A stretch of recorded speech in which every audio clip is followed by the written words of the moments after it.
Hi hello నమస్తే. Welcome to our channel. నేను మీ సిరి. ఈరోజు మనం చెప్పుకోబోయే కథ మిస్సెస్ అగస్త్య పార్ట్ 29. కథలోకి వెళ్ళే ముందు వీడియోని లైక్ చేసి హైప్ చేయండి. క్రిష్ వాట్ హ్యాపెన్ అన్నాను. ఒకవైపు క్రిష్ బాధగా, మరోవైపు అగస్త్య కోపానికి వస్తుందేమోనని నాకు భయం వేసింది. తన కోపాన్ని నేను తట్టుకోలేను. భయంగా చూస్తూ దగ్గరికి వెళ్ళగానే, ఓయ్ వదినమ్మ, ఈ కన్నీళ్ళేంటి అంటూ నవ్వాడు క్రిష్. ఐఎమ్ సారీ క్రిష్, నేనేమైనా నిన్ను హర్ట్ చేసుంటే రియల్లీ సారీ. నేనేం తప్పు చేశానో నాకు తెలీదు. బట్ నా వల్ల నువ్వు హర్ట్ అయ్యావని మాత్రం అర్థమైంది అన్నాను కళ్ళు తుడుచుకుంటూ. మా రావణుడేమో నా వైపు చంపేసేలా చూస్తున్నాడు. ఎందుకో తెలియదు, ఏడుపు కట్టెలు తెచ్చుకుని వచ్చింది. అందుకే నేను ఏ బంధాన్ని త్వరగా దగ్గరికి రానివ్వను. నాకు భయం. అనుకోకుండా పరిచయమై సరదాగా మాట్లాడే క్రిష్ అంటేనే కొంచెం అభిమానం. అంతేకాకుండా అగస్త్యకి తమ్ముడు కాబట్టి తనతో హద్దులు పెట్టుకోకుండా మాట్లాడతాను. అదే పెద్ద తప్పైపోయిందని నాకు అర్థమైంది. ఎంతలో ఉండాలో అంతలోనే ఉంటే బాగుంటుందని అందుకే అంటారేమో అనిపించింది నాకు ఆ క్షణం. నువ్వేమీ నన్ను హర్ట్ చేయలేదు అంటూ నా వైపుకు వచ్చాడు క్రిష్. నువ్వు అబద్ధం చెప్పి నన్ను ఊరటపరచాలని చూడకు క్రిష్. నాకు తెలుసు, నీ కళ్ళల్లో నీళ్లు నేను చూశాను. కానీ నేనేం తప్పు మాట్లాడాను అదొక్కటి చెప్పు చాలు. క్రిష్ ప్లీజ్ అన్నాను నేను. నువ్వేం చేయకుండా నేనేం చేయకుండా బాధపడుతున్నా కదా, అందుకనేమో కన్నీళ్ళు ఆగట్లేదు. నువ్వేం తప్పు మాట్లాడట్లేదు, నిజంగానే నిజం అని క్రిష్ అన్నాడు. మరి నువ్వెందుకు ఏడ్చావు నేను చూశాను అని కాస్త గట్టిగా అడిగాను. అమ్మ గుర్తుకొచ్చింది అని అన్నాడు క్రిష్.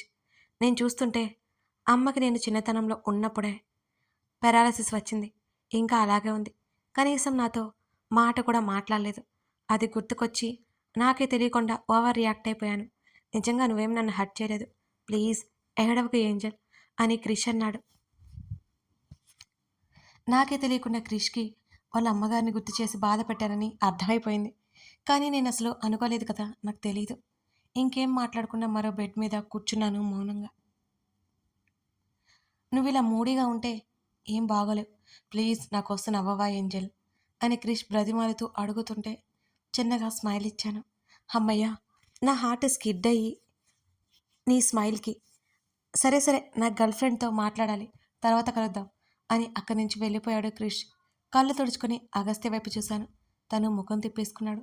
తను అలా చేయగానే తను కూడా నన్ను అర్థం చేసుకోకపోవడంతో, అలా అర్థం చేసుకోకపోలేకపోయాడని అనిపించి ఏడుపు తన్నుకొచ్చింది. చేతుల్లో ముఖం దాచుకుని గట్టిగా ఏడ్చేశాను నేనైతే ఇక. ఈ చిన్న విషయం కూడా తట్టుకోవడం నా వల్ల కావడలేదు. తనే నన్ను అర్థం చేసుకోకపోతే ఇంకెవరు అర్థం చేసుకుంటారు?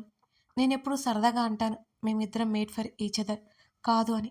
కానీ ఈరోజు అదే నిజమని నాకు అనిపిస్తోంది. శ్రీదా, తన గొంతు చాలా సీరియస్గా వినిపిస్తోంది. అయినా పలకలేదు నేను. నాకు చాలా కోపం వస్తుంది, ఒకవైపు బాధగా కూడా ఉంది. ఏం చేయాలి అర్థం కాలేదు.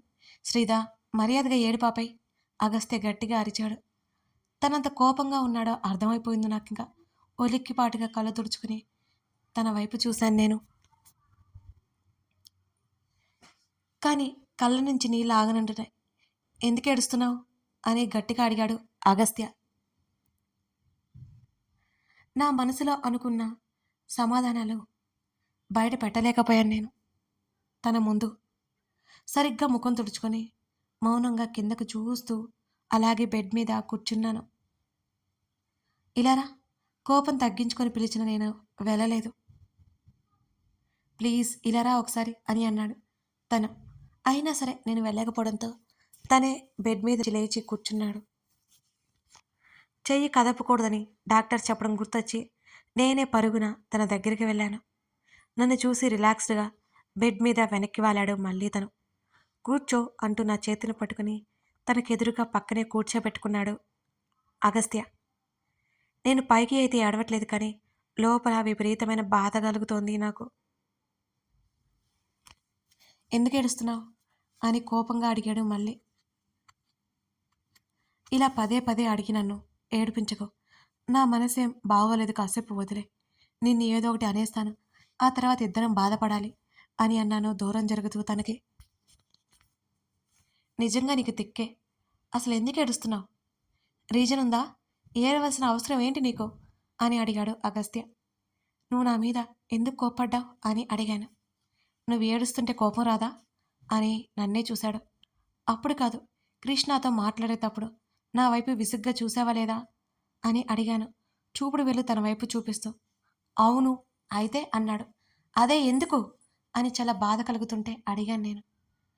అంటే క్రిష్ బాధకి నేను కారణమని కోపం వచ్చింది నా మీద అనిపించింది. నాకసలు తన ఫ్యామిలీ గురించి తెలియదు కదా!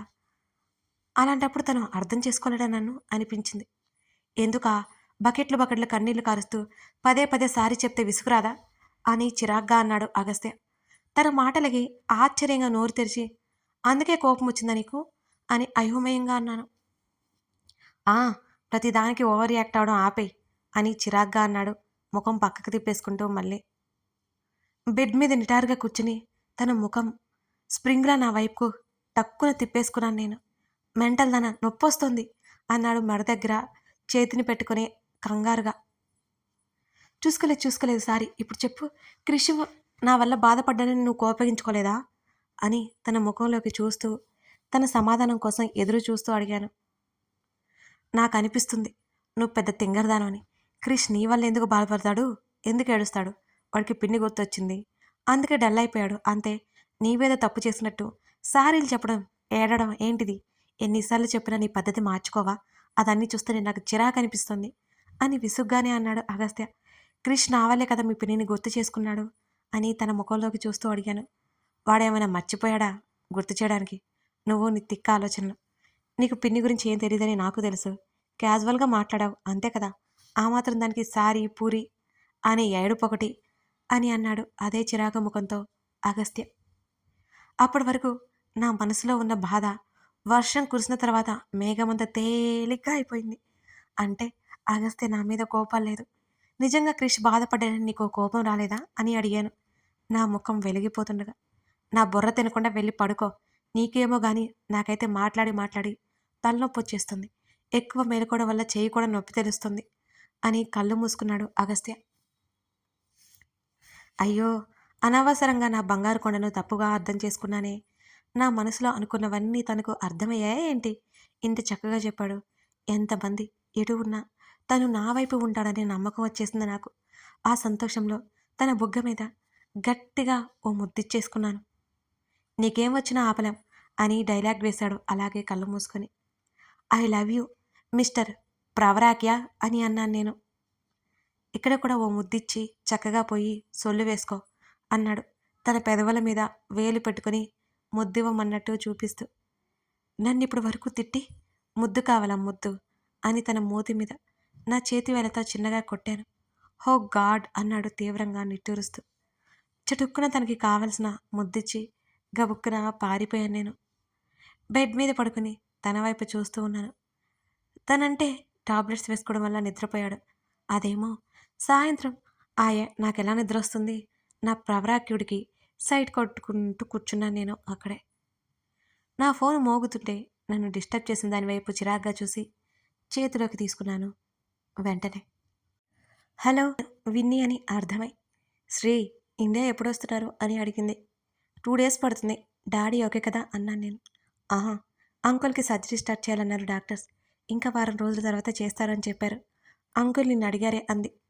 యాక్చువల్లీ ఈరోజు రావాలి, అగస్త్యకి చిన్న పని ఉండి రాలేదు అన్నాను నేను. సరే, త్వరగా వచ్చేయండి. ఇంతకీ ఇద్దరు ప్యాచప్ అయిపోయారా అని విన్నీ నవ్వుతూ అడిగింది. సిగ్గులేదు, నోరు ముయ్యవే అన్నాను నేను చిన్నగా సిగ్గుపడుతూ. అయితే అయిపోయారన్నమాట అని మళ్ళీ నవ్వేసింది విన్ని. ఇంతకీ మీ హస్బెండ్ని నువ్వు క్షమించావా అని అడిగాను నేను. మొదట మాట్లాడలేదు విన్ని. 2 క్షణాలు ఆగి, లేదు మాట్లాడట్లేదు నేను, బ్రతిమాలుతున్నాడు. తను నీకు చేసిన ద్రోహం గుర్తుకొస్తుంది అని విన్ని చాలా చిన్నగా అంది. మా మధ్య పెట్టిన నిప్పు ఆరిపోయిందిలే, నువ్వు హ్యాపీగా ఉన్నవే, క్షమించేసేయ్ అన్నాను నేను. సారీ శ్రీ అని విన్ని ఏడ్చేస్తూ అంది. నువ్వు సారీ చెప్పడం ఏంటే, నువ్వు నా ఫ్రెండ్వి. స్నేహం అంటే ట్రాష్ అనే భ్రమలో ఉన్న నాకు కళ్ళు తెరిపించావు. నీలాంటి ఫ్రెండ్ ఎక్కడుంటుంది. ఆపదలో ఉన్నప్పుడు నా భుజం తట్టి భరోసాగా నిలిచావు. నా ఆలోచనలు సరిచేశావు. నాకేం కావాలో నువ్వు తెలుసుకున్న దారి వైపు నడిపించా. Thank you very much Vinni అన్నాను నేను మనస్ఫూర్తిగా. మా ఫ్రెండ్స్ మా డాడీ యాక్సిడెంట్ తర్వాత కనుమరుగైపోయారు. కనీసం మాట సాయం కూడా లేదు వాళ్ళ నుంచి. ఫ్రెండ్స్ నమ్మని నేను మొట్టమొదటిసారిగా నమ్మింది విన్నీని మాత్రమే. తన సాయం లేకపోతే ఈరోజు నేను ఇలా ఉండేదాన్ని కాదు. తనేదో సాయం చేయలేదు. నాకు వెన్నంటే ఉండి ధైర్యం చేసింది. అదే చాలు కదా నాకు. ఎప్పటికో వచ్చాడు క్రిష్. ముందు జరిగిన సంఘటన వల్ల నాకైన జ్ఞానోదయం ఏంటంటే, ఎవరి మీద అఫెక్షన్ పెట్టుకోకూడదని. ఎంతలో ఉండాలో అంతలోనే ఉంటే అందరికీ మంచిది అని. అగస్త్య ఏమో ఇంకా పడుకునే ఉన్నాడు. పాపం తనకి బుల్లెట్ తగిలితే ఎంత నొప్పో కదా! నేనైతే చిన్నదానికే అరిచేసి ఏడ్చేస్తాను. అన్నయ్య లేచాడా? అంటూ నా దగ్గరికొచ్చాడు క్రిష్. "హుహు" అన్నాను లేవలేదన్నట్టు తల ఊపుతూ. డిన్నర్ తీసుకొచ్చానంటూ ఫుడ్ పార్సిల్ నా పక్కనే పెట్టాడు. సరే అన్నట్టు తల ఊపాను నేను. నేను ఆల్రెడీ తినేసి వచ్చాను. అన్నయ్య లేచాక ఇద్దరు తినేయండి అని క్రిష్ చెప్పాడు. అంతకంటే ఇంకేం మాట్లాడకుండా వెళ్ళిపోయాడు మౌనంగా క్రిష్. అప్పటికే టైం 8 అవుతుంటే చాలాసేపు పడుకున్నాడని అర్థమై తన దగ్గరికి వెళ్ళి అగస్త్యని లేపాను. మెల్లిగా కళ్ళు తెరిచి చూశాడు. డిన్నర్ అంటూ చేత్తో సైగ చేసి చూపించాను తనకి. తన బెడ్ అడ్జస్ట్ చేశాను. తనే మెల్లగా లేచి కూర్చున్నాడు ఒక చేతి సపోర్ట్తో. హ్యాండ్ వాష్ చేసుకుని ఫుడ్ పార్సిల్ ఓపెన్ చేశాను నేను.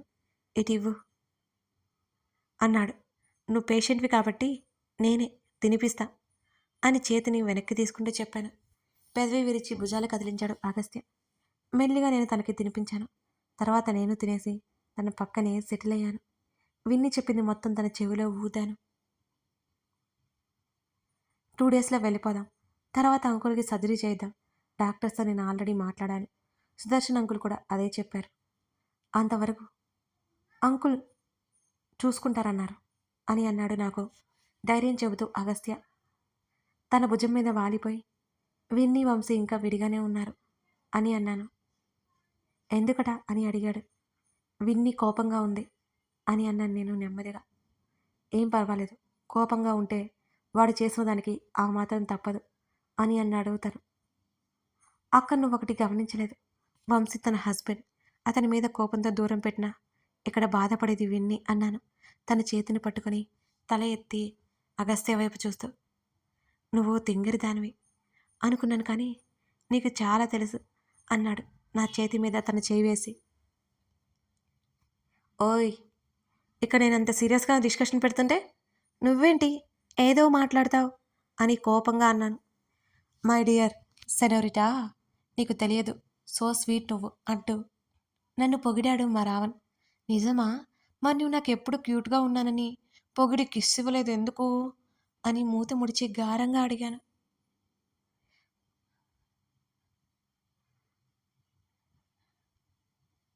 గాడ్, కాసేపైనా నిన్ను పొగడాలనుకుంటాను, దాన్ని సర్వనాశనం చేస్తావు అని అన్నాడు అదోలా చూస్తూ. ఇప్పుడు నేను ఏం చేశాను? మూతి 30 వంకలు తిప్పలేక 3 వంకలతోనే సరిపెట్టుకుని అడిగాను. సర్లే, ఇందాక ఎక్కడ ఆగానో చెప్పు అని మళ్ళీ అడిగాడు. వంశీగాడి దగ్గర అని నా వైపు గుర్రుగా చూశాడు.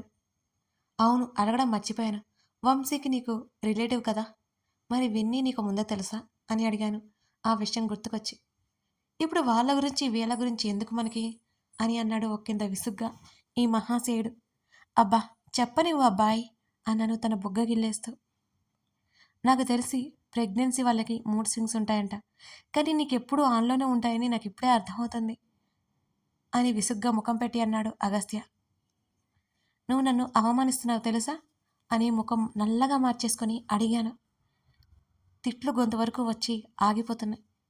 ఏం చెప్పాలనుకున్నావో అది చెప్పు ముందు, మర్యాదగా ఎక్కువ మాట్లాడుకో అని అన్నాడు నన్ను ఇంకా గాఢంగా ఇన్సల్ట్ చేస్తూ మిస్టర్ అగస్త్య చక్రవర్తి.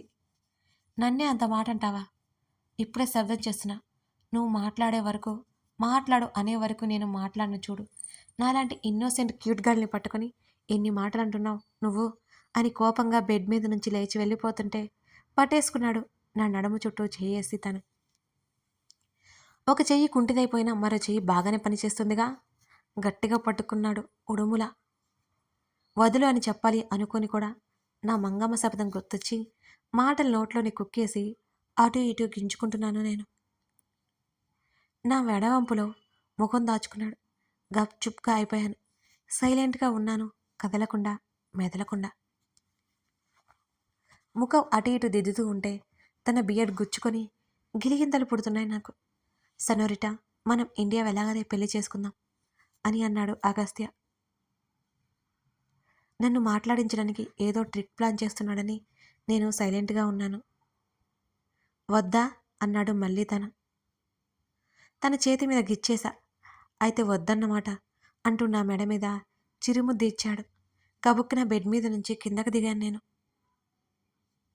తన వైపు ఇండెక్స్ ఫింగర్ చూపించి చేతిని అడ్డంగా తిప్పుతూ నా వైపు వేలు చూపించుకొని డోర్ వైపు చూపించాను. ఓవర్ యాక్షన్ చేయకో అని అన్నాడు సీరియస్గా. నువ్వు ఇలాంటి వేషాలు వేశావు అంటే నేను బయటికి వెళ్ళిపోతాను అని సైగలతోనే బెదిరించాను. అది అర్థమై తనకు మండింది. తన వైపు చూసి పెదవులు సాగదీసి 2 చేతులు ముడిచి చెంప కింద పెట్టుకుని కళ్ళు మూసుకొని 2 క్షణాల తర్వాత కళ్ళు తెరిచి బెడ్ వైపు చూపించాను. అంటే నాకు నిద్ర వస్తుంది, నేను మెల్లిగా వెళ్ళి బెడ్ మీద పడుకుంటాను అని చెప్పాను తనతో. తన ముఖంలో అసహనం స్పష్టంగా కనిపిస్తోంది నా మాటలకి. ఎక్కడికిరా అంటూ బెడ్ మీద ప్లేస్ చూపించాడు తను. వద్దన్నట్టు తల అడ్డంగా ఊపి చేతులతో సైగ చేస్తూ మెడలో తాలిబొట్టి కట్టినట్టు సైగ చేసి చూపిస్తూ అన్నీ ఆ తర్వాతే అన్నట్టు చేత్తో సైగ చేసి బెడ్ వైపుకి చూపించాను. పెళ్ళైన తర్వాత మాత్రమే నా పక్కన పడుకుంటావు అంతేనా? ఇదే మాట మీద ఉండు. ఇంకోసారి వచ్చావంటే ఎత్తి ఏట్లో పడేస్తాను అని సీరియస్గా వార్నింగ్ ఇచ్చాడు నన్ను కొట్టేలా చూస్తూ అగస్త్య. ఆవలిస్తూ బెడ్ వైపు చూపించి వెళ్ళి పడుకున్నాను నేను చక్కగా. పళ్ళు నూరుతూ నన్నే చూశాడు తను. ఎక్కువ ఏడవడం వల్ల కళ్ళు మంటలు వచ్చి దెబ్బకి బజ్జున్నాను నేను. కథ కొనసాగుతోంది. అగస్త్య శ్రీధ ఒకరి గురించి ఒకరు డీప్గా తెలుసుకుంటున్నారు కదా. శ్రీధకి కూడా అతనేంటో తెలుస్తుంది. వీళ్ళ మధ్య బాండింగ్ ఎలా ఉంటుంది, శ్రీధ మిసెస్ అగస్త్య ఎప్పుడవుతుంది, ఇంకా ఏమైనా కథ ఉందా, ఇంకేమైనా ట్విస్ట్లు ఉన్నాయా, ఇవన్నీ తెలియాలంటే ఈ కథని చూడాల్సిందే. కథ నచ్చితే లైక్ చేసి కామెంట్ చేయండి. అలాగే ఈ 2-3 రోజులు 4 డేస్ ట్రిప్లో ఉన్నాను కదా, ఆ మిస్ అయిన ఎపిసోడ్స్ మెంబర్స్కి కవర్ చేస్తాను ఒక 3-4 డేస్లో. సరేనా? Thank you for watching this.